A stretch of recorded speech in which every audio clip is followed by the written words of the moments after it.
HT Show podcast. This is Jung Vin. This is Kian. and today we have Jung Mindy. yes. So before we start, I'd like to announce that we have just launched our website. It's the htshow.com. Go check it out.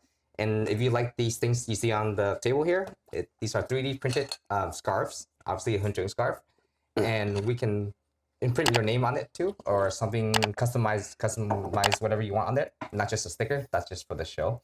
So check it out, htshow.com, and then Please support us because we just sold out. Yes. So we actually did sold out. There's a different Lindon requested it for their as thank you gifts for their summer Oh, camp. that's so good. Yeah. so you're saying this is a hot item? It is a hot item right now. No one supplied. My printer is printing like 24/7. Wow, It's amazing. ridiculous. All right, well, let's pop this open and get started. Okay. 1, 2, 3. Cheers. Cheers. All right. So, Mindy, you are from, which town are you from? So brief introduction. My name is Mindy. I'm from Duan Tanya. I'm currently in Duan Jung there, and I teach Ngan O, my favorite Ngan.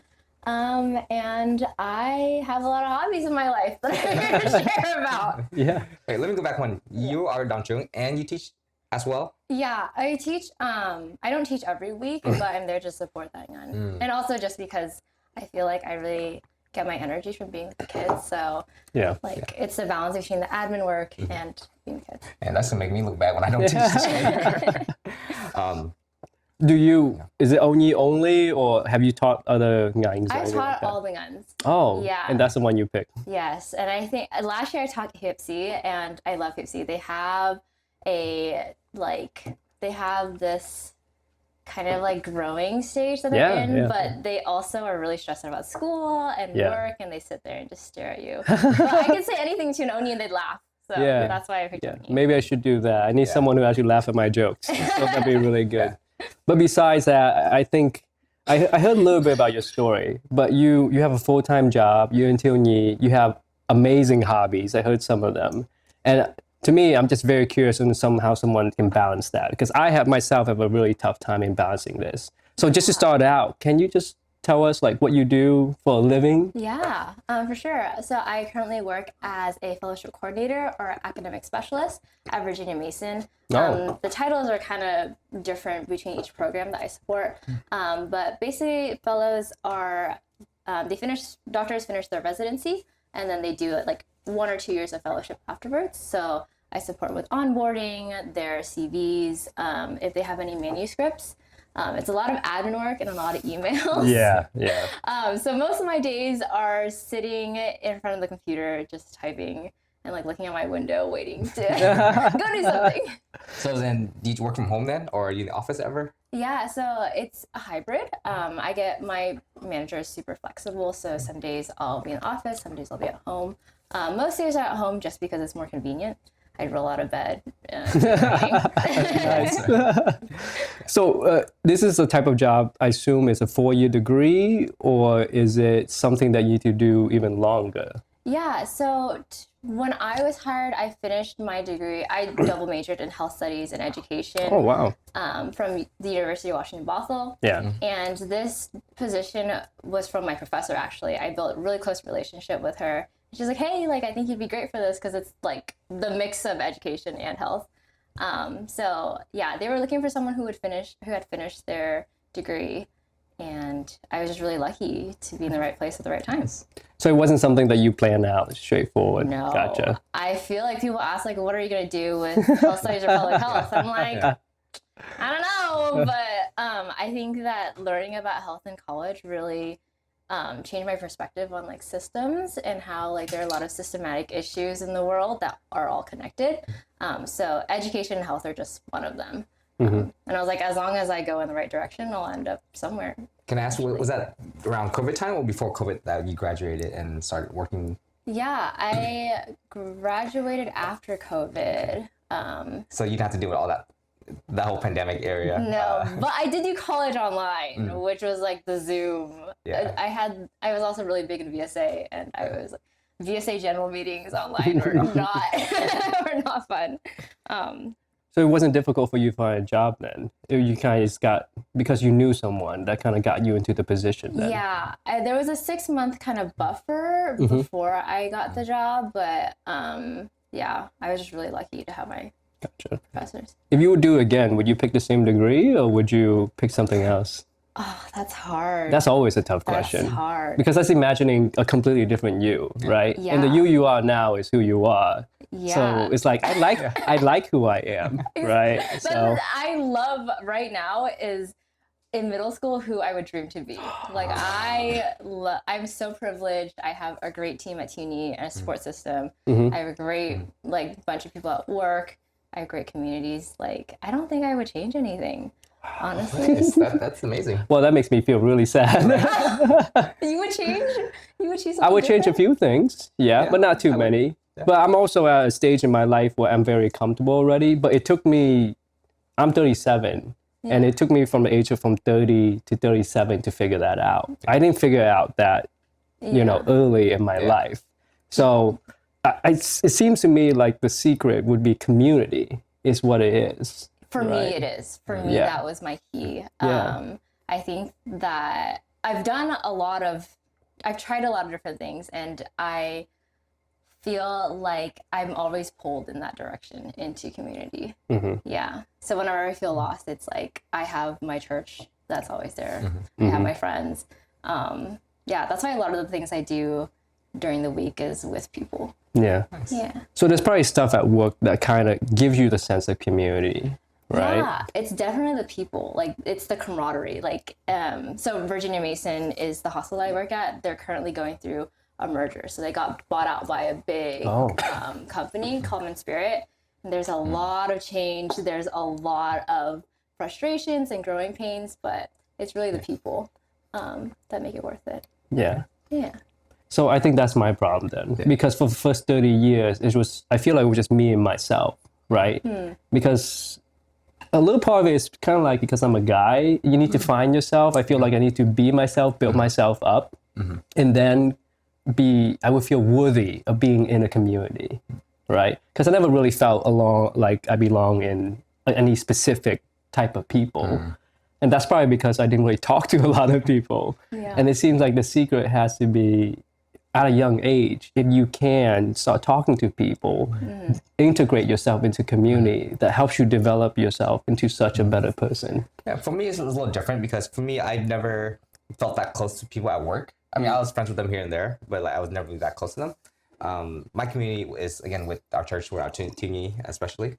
And I developed that early on as well. So I pretty much stuck with that one. And work just paid for my doing CUNY stuff. Right? That sounds really great. And then for you, work pays for your hobbies too, right? Yes, work pays for all my hobbies. I want to go back to Tilney a little bit. Were you, when you were Onyi, Tilney, when you were a student, right? Were you always very involved in the process, or did you ever feel like you didn't belong? Was there ever a time? Was there ever a night? I might say that. Yeah. Right?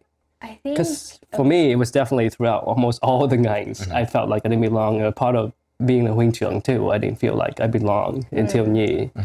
So I was, curious if there was a time, or was it like smooth sailing for you the whole it was time? not smooth sailing for me. Oh my gosh. Yeah. I think a lot of the reason why I'm still in TUNY today is because like my parents, I live in Renton, so going to Auburn is like half an hour one way and then half an hour back, and it was really my parents who took me every week and was like, you go regardless if you have a good day or a bad day. And most of Onyi TUNY was like being forced to go, and then USC was like, it was so fun, it was amazing, and then HIPC I wasn't there half of the year. Yeah, it was just like, that's why I understand my HIPCs anyways, that what they're struggling with, because like I think it's the worthiness and finding yourself piece that's like, well, what if I don't belong in TUNY? Like, what if I am meant to do something else, or to maybe there's something out there that's bigger and better in the world, and of course there is for a lot of people. But yeah, I think it was never smooth sailing. And okay. Well, that makes you feel a little good then. Yeah, we had a different experience. Yeah. So in Nghĩa, what was it that was exciting about Nghĩa and not for HFC? Was it just because of you, or is it because of your Other friends, friends? or because of I- Huynh trưởng? I think it was specific because of Huynh- friends. Okay. Yeah, I really think that because I had the same class like throughout from Oni, and we're still really good friends.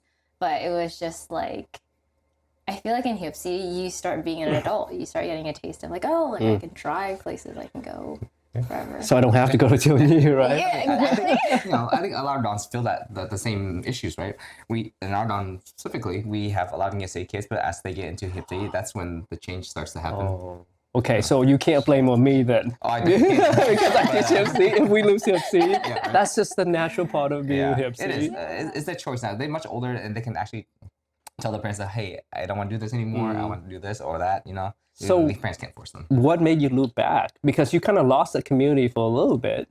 You know, from ESC to HFC, you kind of left it, and then somehow you came back. Yeah, I can tell. I'm writing down the notes right now so I can tell my HFC. I don't know if I'm the best example, but Okay.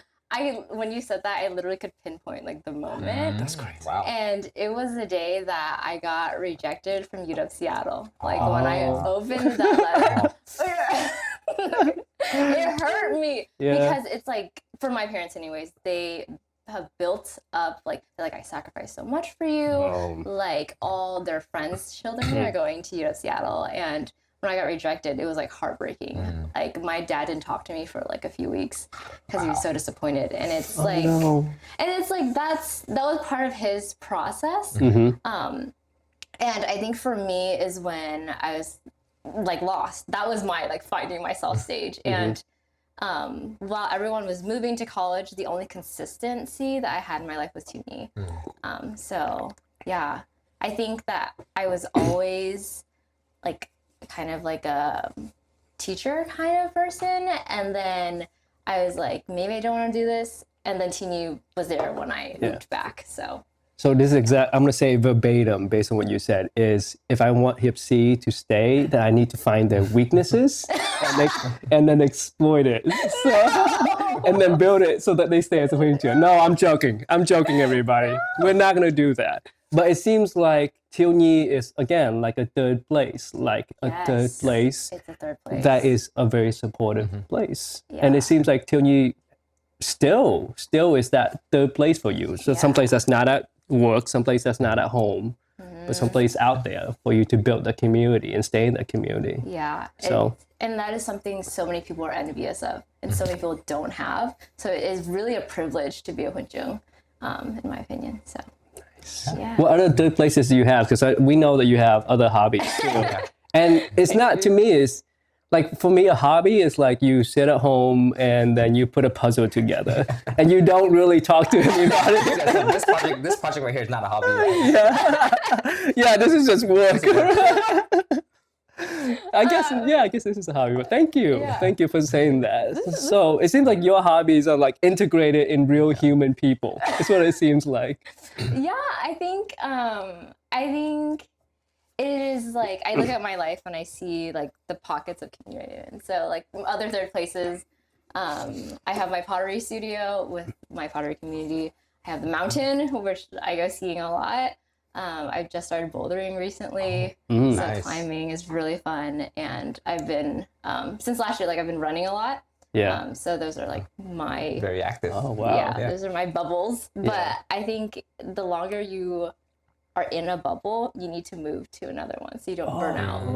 Okay. interesting. So we got to quit Tilney that's soon. No, you can be in Tuni, but you need to be in another bubble for a little bit, and then Oh, okay. yeah. So kind of shrink the Tilney bubble and expand the other bubble just a little bit, and then kind of have different size bubble. Yeah. So for pottery, what kind of community have you developed there? Yeah. I love my pottery community because it's a bunch of people who work their 9 to 5 and they're really bored in life, but they have a creative side that they want to bring out, right? And I think that everyone there just wants to have fun.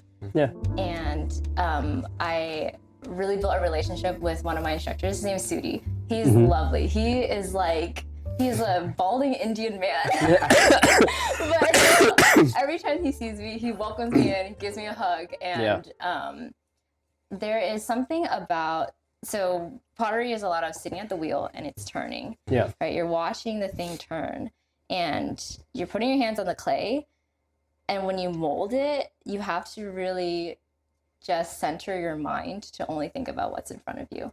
And I think that doing that with a lot of people around you, you can feel the hum, like the energy. Like, have you ever been at a concert, a musical concert, or like? I don't go It's out been a a lot, minute. but, It's been a minute for me. but I can yes. imagine. Tell me more. Or like if you're in a crowd, you Yeah. can feel Yeah. the energy of everyone moving the same way you're moving. Yeah. That is. But you don't feel nervous about that? Everyone else, like, well, I guess they're not watching you specifically, right? Yeah, They gotta watch their own part. Exactly. Yeah, Yeah. that's exactly. There's no comparing. I feel like in pottery, if I'm sitting working on my wheel, someone else is sitting. I'm not judging you. Yeah. I mean, but So, but can we go back? Because pottery is very unique, especially among the Asian community. How did you get into that? I think I've always wanted to do artistic things. I got dumped, and then I was like, I need to spend my time on something. So, and also having adult money, pottery is really expensive. So when you have a little more adult money and you're a child, Okay. yeah. So, just want to jump in. Bouldering, how many other activities? So how many times have you got dumped? I've only got dumped once. Okay. The other stuff is just natural, right?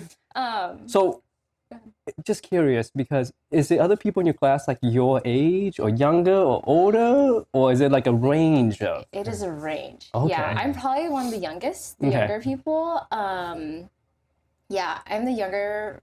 They're a group from, I'm 24, so there's a group of 24 to like 30, Yeah. where a lot of the friends I've made there are like teachers who like have worked all day in the class and they want an outlet after, a lot of software engineers because we're in Seattle. Then it's like the range of like 40 to 50-year-olds who like did pottery in the past and they're back, and they're so good. Like a lot of them are so good, and it's like amazing how they can just whip out like cups. Like my instructor can whip out 5 cups in like 10 minutes. Wow. Nice.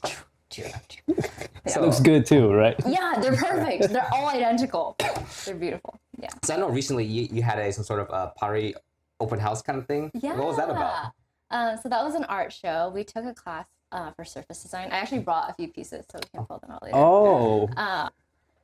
But yeah, so we did a surface design class, and surface design is a lot of carving. It's a lot of. Is that your instructors? No, piece this is here? mine. This Wow. is one of my Wow. pieces. Very These are nice. one of my earlier pieces that I made because I gave away all my more recent pieces. So but legit. if you so hold it in your hands and feel it. It's so smooth. Yeah. It's like tactile, right? Yeah. So versus drawing or painting, you can't hold it Yeah. in your hands. But something like pottery, this Right. is useful. Well, that was not really useful. Yeah, That yeah. was a mistake. But Is there a reason why it's this long? Just yeah, curious. Yeah. So I can show you. So it's supposed to be attached like this, the handles. Mm-hmm. But then, because this is one of my first ones, Oh. in the kiln, it kind of melted and slowly. Came off. But I love it. It's still beautiful. How many pieces have you done? Oh gosh, I've done a lot of pieces. Okay. The thing about pottery is that there's so many steps and stages that it could explode, it could break, someone could bump into it and it's gone at any time. So I think pottery had taught me to not be attached to your pieces, because something like this where I expected it to have a nice curved handle is not gonna turn out. So What do you do with the pieces that don't turn out too well? Give them away. I'm just kidding. I give them away. Okay. I assume you don't smash them them, away. right? I've smashed a few Oh. pieces. Oh. After they were gone through the kiln and everything. Yeah, so they go through the kiln firing twice. Okay. So I usually smash them before they go in the first firing or Gotcha. after. Like during a breakup or something like that. Yeah, Yeah. totally. Yeah. So let me ask you this question in regards to the age range of the people in there. The first question is, when do you have time to talk to those people? Because the whole time it seems like you're saying you're in this Zen state where everything is humming along. Yeah. Right. And it doesn't really matter, but it's nice to just have the people around you. But is it before or after, or like, do you really have time Yeah. to really talk to people and get to know people? I don't think you understand. These people, we spend hours, hours in the studio. Okay. And another part of pottery is before you put the clay. I should have brought clay. But before you put it on the wheel, you have to wedge it, which is basically you're kneading it and pushing out all the air bubbles. And that takes a good, like, maybe 15 minutes. And everyone is standing around the table wedging. And so that's where you spark up conversation. Also for surface design, like we had in my show, it's a lot of carving. So it's like you take your carving tool and you're sitting there like trying to like pull out the shapes and stuff. And so people usually will like come up and be like, hey, like how'd you make that design? Or like, hey, like what do you think of my piece? So it's really easy to like start a conversation. I don't know if you resonate with this, but when around Thiếu Nhi, like that's my outlet, right? Thiếu Nhi. But the problem with the outlet is everyone is pretty much younger than me. So I have been contemplating, it's like I probably need an outlet of someone who is either my age or older. And I'm not saying I'm wiser than people with Thiếu Nhi, but has been through what I'm going through now. The type of questions that I have, I really don't ask Thiếu Nhi people, right? So because they can't relate. Exactly. So I assume there's a big benefit to having people who are older than you and you've put in social situations where they've been through it. So you can talk to them.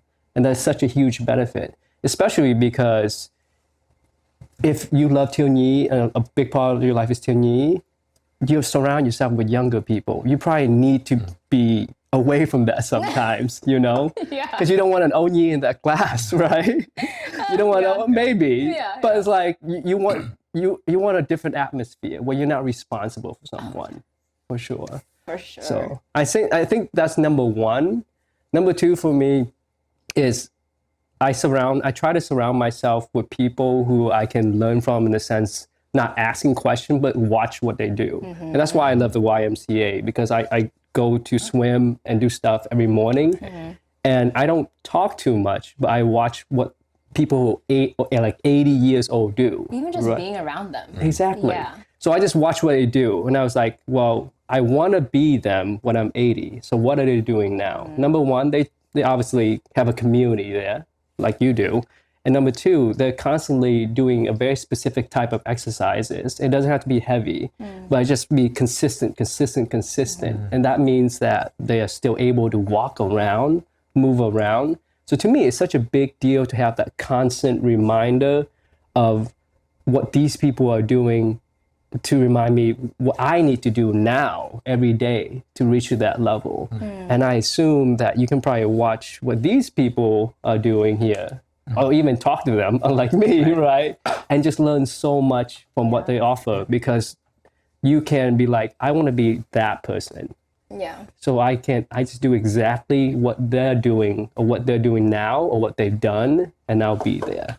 And I think that's a huge thing that sometimes Wing Chun miss out on, that we're really stuck in our specific community of teaching younger kids, that we are not surrounded by people who are older than us to teach us and help us develop as people too, right? I could be wrong, I don't know. I totally see it. I mean, in my experience, at least for me, what I get from older people is something a little different though. It's still within our community. Just for example, this last couple of days, our church has been making banjing bantet, right? And learning, this year was the first year I actually learned how to make bantet, like how to goy bantet. So learning from them, it's just like sitting there watching them, learning them. My parents actually taught me the other day at church.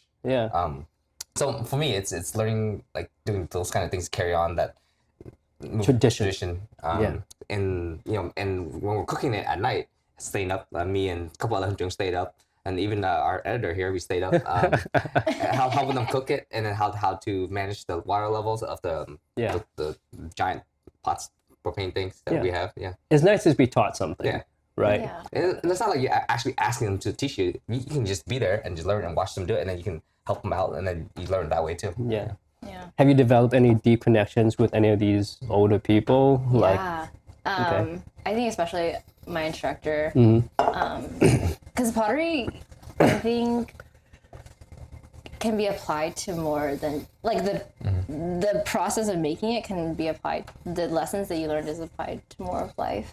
Yeah, like what you're saying about making the benchung. Like you're not just learning how to make it. Yeah. It's like you're learning the labor of love that goes into making it. So Yeah. yeah. You know, the first time I had experience with pottery was back in elementary school. We actually had the art class when they let us do this, and it was actually really fun. Yeah. It was amazing, all the tools that we had to play with, to like draw our names on it. But I noticed you labeled it, right? Is this, Yeah.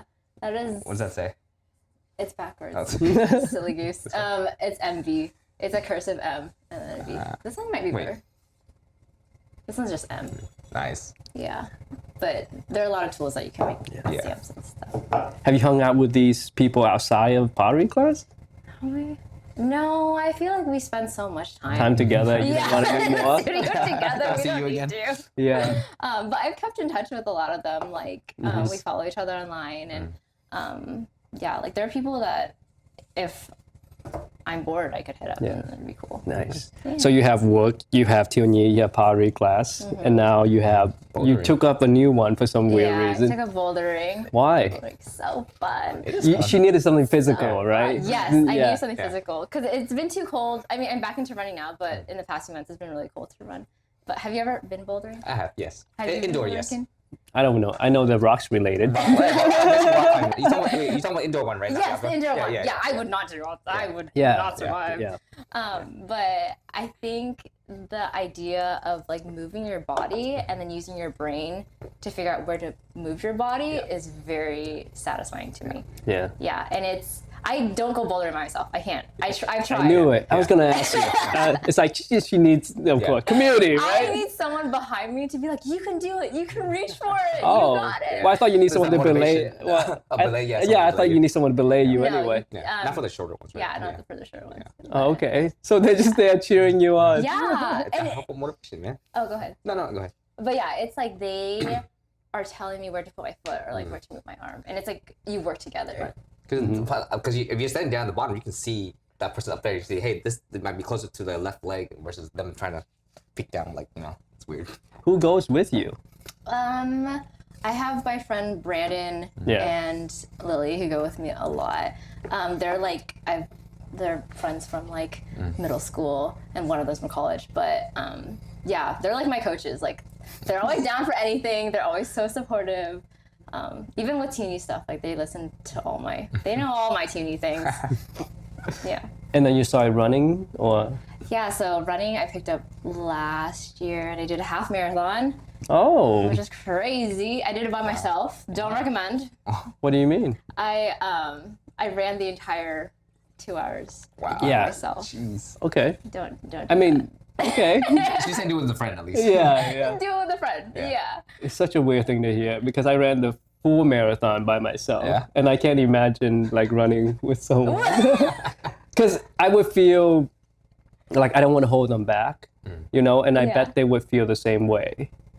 We are very different people. Very different people. We're very different people. Because I'm like, it's like if they need to go past, they need to go past, right?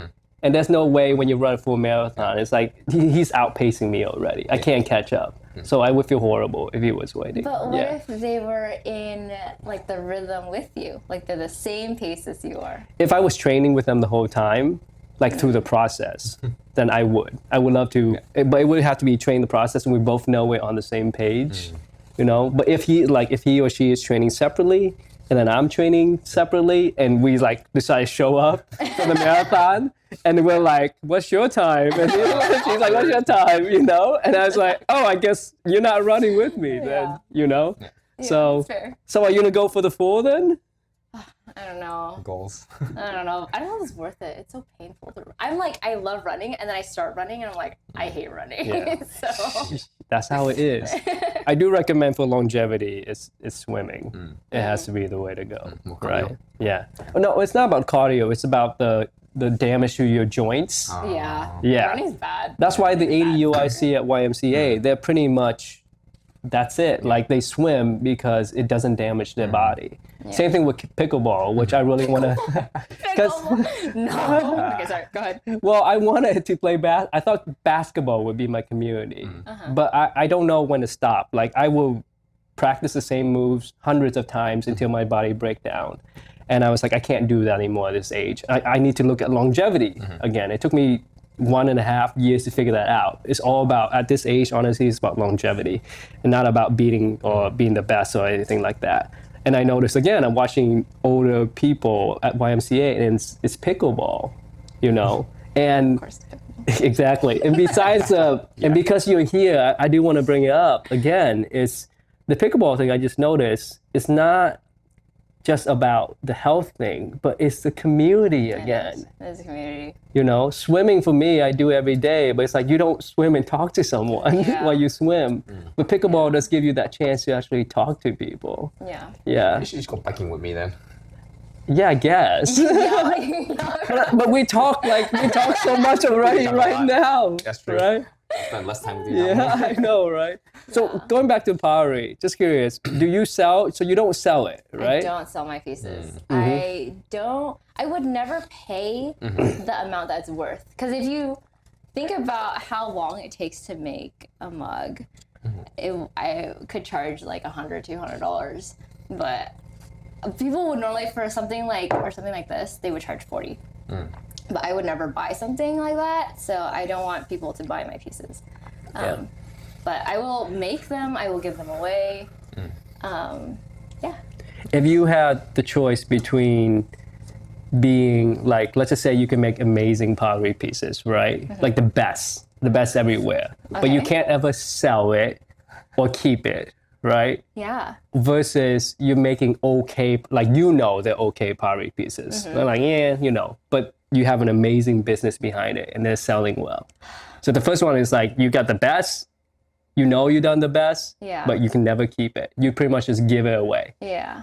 I think versus, the other stuff.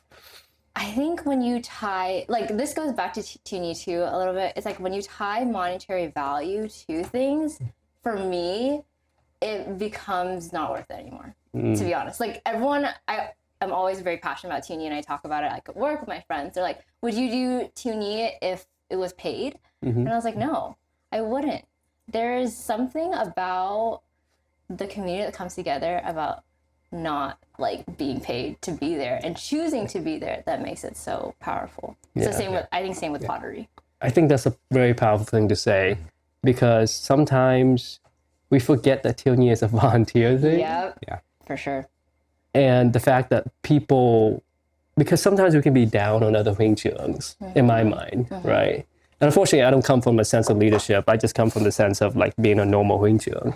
But I do notice sometimes we can be very tough on our Wing Chun saying, hey, you failed this or you didn't do well on this, you should have done more. And I was like, that's very tough for you to say to anybody when they're volunteering. Because it's like, oh, they did a bad job. Are you going to fire them? Yeah, exactly. You know? You can't. You can't. It's just the fact that they're showing up. It's like, to me, it's like, hey, that's pretty good already. But at the same time, it's one of those struggles where, if they're not doing a top job or you're not doing a great, if they're messing up something, you kind of have to at least find a way to fix it without like berating them, obviously. Yeah. So that they can improve and the quality of life for everyone else can improve as well, and along with the kids. Yeah. And I think that's part of practicing being a Catholic. Like really, it's so easy to cancel someone, to fire someone, but being a Catholic and having to practice patience, to not go off on them, to be able to practice like teaching them to do better, and then also giving them grace in yourself, grace on how you can do better next time. That's really good to keep in mind because I'm about to go to my first Bountiful meeting after this recording. And we'll see how it goes after Oh, that. jeez. It'll be great. Yeah. So here's a final question. Like, if you had to pick one of these, besides Tilney, one of your activities that you have, that's the only thing you can do. Maybe Tilney included, to be honest. Tilney, bouldering, pottery, running. Like you only can do one of them. Which Can I one would ask you do? why would you ask that question? I'm curious. My What's whole- most important my to you? whole- What's your passion? Yeah. My whole thing is I do a lot of things. That's true. She said that in the beginning, right? She said you have to go one thing to the other to not Yeah, it's not burn out. burn out. Yeah. Ah, That's a good answer then. yeah, I can't choose one because all of them together make up who I am. Like doing all of them a little bit at a time throughout the week brings me as a whole to peace so that I can continue to do what I want to do. Yeah. So if there was a Huing Jung out there who is just starting to years of Huing Jung, like just became one, and they're feeling they're not like, hey, I really don't feel like I belong, right? And that probably happens a lot more than we think. For sure, 100%. Yeah. So what would you tell them? Because they're not in a community right now. And one of your main, I guess, what everybody's reason, it doesn't seem like it doesn't matter if it's work or Tilnyi or Pari or anything. We do it because we're seeking a community. Not everyone is mentally unstable like me, where I'm just seeking to do things by myself. But everyone is doing it to be in a community. What would you tell that Huing Jung? Like, how can they integrate themselves when they feel so lost? I think you just have to choose. Like, if you choose Tuni and you really don't feel like you belong there, why are you choosing that? Like, honestly, Tuni is great and I've grown so much, but it might not be for you. And maybe your community is somewhere out there. Like, why not go find that and choose that? Yeah, that's my original. I think for me, Walk out. That Huing Jung was me. No, that's a great answer. well, I think part of it is like I think it's up to that dong or that community to make them feel like they should be part of that community versus them. I'm not responsible for how you feel. You're not, but you do have an effect on it. I think as a community, there's a culture. Sure. And we hope that Tuni is a welcoming and open arms, but it's halfway. Like, you have to really, to be successful in Jung and feel included, you get out what you put in. Yeah. Like, really. You kind of have to put yourself out there a That's little very bit. true. Yeah. Yeah, it's so weird because sometimes when I hear from specific people in my life where they go to parties and they're like, well, I don't belong here because no one goes up to talk to me. But I'm like, technically, they probably think the same thing. So there's a bunch of people standing saying, no one's talking to me. Yeah. So I'm just going to leave because no one wants to talk to me, right? Because no one's going up to me. Well, someone at one point has to be the one that takes the first step forward, Yeah. right? And I do agree because both of you are Duan Chung, right? That both coming from both ends, people have to meet in the middle. Yeah. Because at the end of the day, it's like you can't spend so much resources on one person that's not willing to put themselves out there. Yeah, for sure. and it's not just me though. Like me, even though I have the title Duan Jung, I have my team that is also on the same page where we want to welcome people in. So they are also part of it, and we're pushing forward, and we're stopping at that line. So that individual has to meet us. Gotcha. Yeah. So the answer is, if you feel like a Huing Jung is feeling like they're left out and they're not part of the community, you have to think about two things, and correct me if I'm wrong. One, am I putting enough effort in or not? Am I just sit there, don't engage, and expect people to engage with me? If that's a problem, then they probably need to change that just a little bit. And number two, you say, if I am engaged in the community, I am pushing forward, I'm trying my best, and doesn't feel like it's going nowhere, then there's a potential where, hey, maybe this is not the community for me. Can I add? So, Can I add yeah. the third? Like, Yeah. do you want to? Do you want to? Do you Yeah. want to be there? Like, are you just there because your parents force you to be there? Like, Yeah, it's a choice. Not when you're at Jung level at least. But, yeah. Yeah. But yeah. I do. That's one of the things I want to say, that someone you actually know, I don't want to rat him out, but he actually said to me that you need to be selfish as a Huing Jung. Like, you need to figure out the reason why you're there. Because if you don't, you're not going to last. No, you're Like, it needs to be selfish too. Because you can't just say, I'm there for the kids. You That's can't. That's not. Yeah.